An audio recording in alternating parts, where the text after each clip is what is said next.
Hello dear students.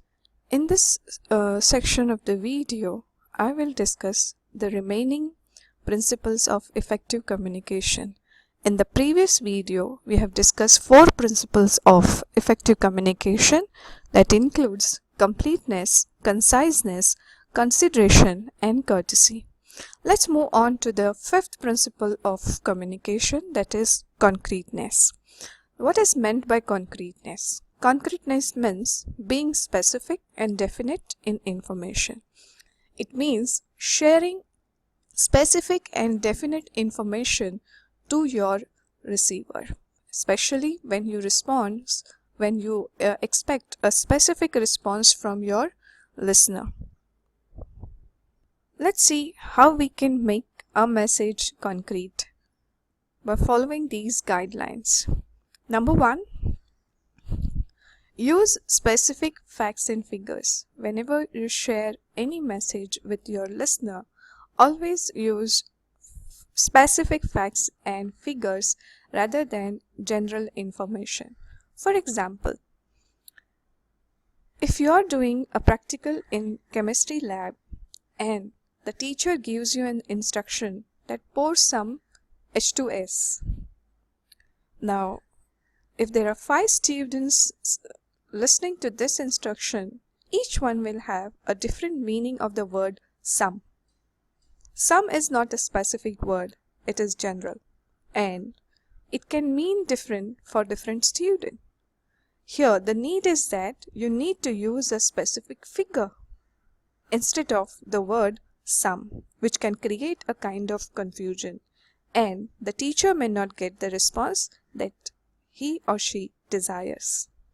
Coming to the next and the last guideline for concreteness is choose vivid and image building words. Use words which can clearly tell your listeners what exactly you intend to.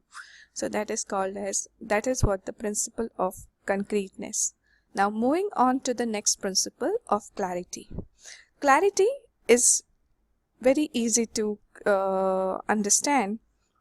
It is conveying a message accurately across. Clarity means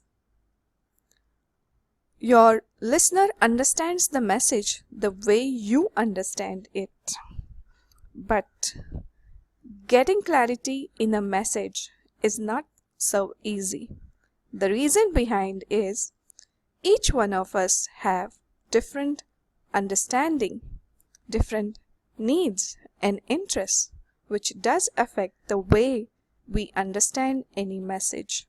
So it may be the same message, but because we have a different perception, different level of understanding, each one of us are going to have a different understanding of the same message.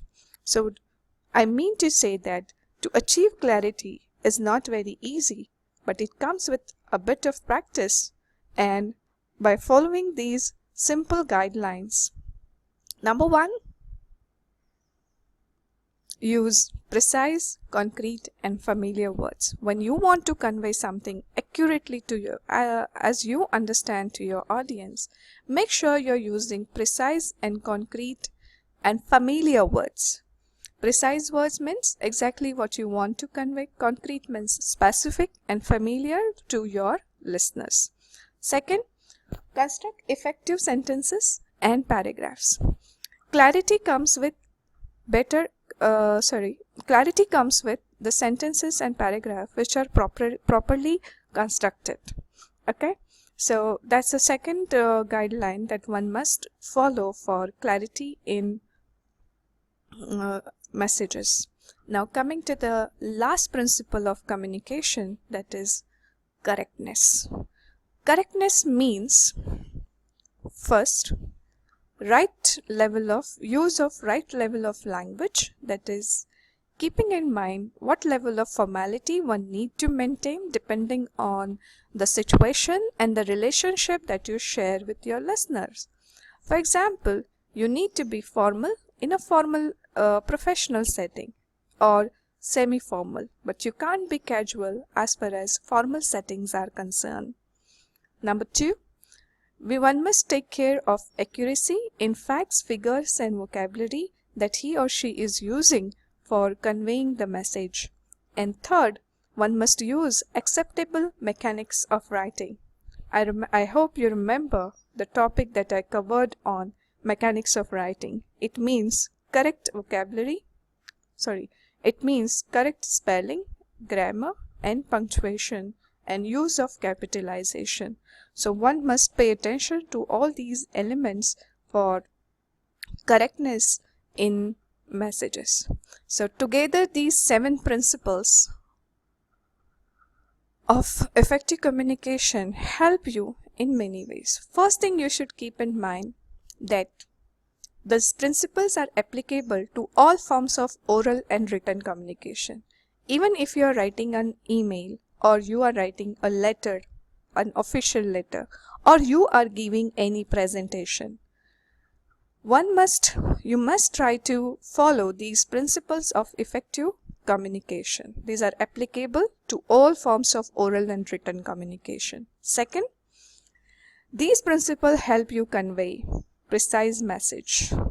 Next, it helps you get a desired response from your listener, and they develop goodwill and rapport between you and your receiver. It also helps you overcome barriers in communication like delay, misunderstanding, disruption, and etc.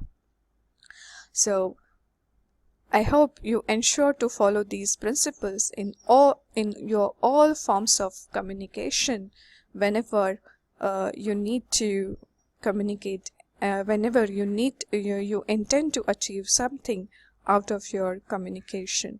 Now on this topic, the common questions which may be asked in university exam are as follows. You may be asked to write a short note like on you attitude, completeness, or any of the C's of communication. Second, distinguish between clarity and correctness. You should know there is a difference between clarity and correctness. When we say clarity, it means share your message accurately. Correctness means it's the correctness in the spelling, grammar, punctuation, and right level of language, facts and figures. So that difference you should be pretty clear. Or you may get some language exercises like the one is in question number 2. Rewrite following expressions with you attitude. Now you remember I said it's better to emphasize you rather than we and I. Like in this sentence you can say, we at the Major Center for Writing believe our services can help the students become better writers. Now what you can do is you have to rephrase this sentence by using you instead of we and are. Okay, so that's all about C's of communication. See you in the next video on formats and elements of a formal letter. Thank you so much.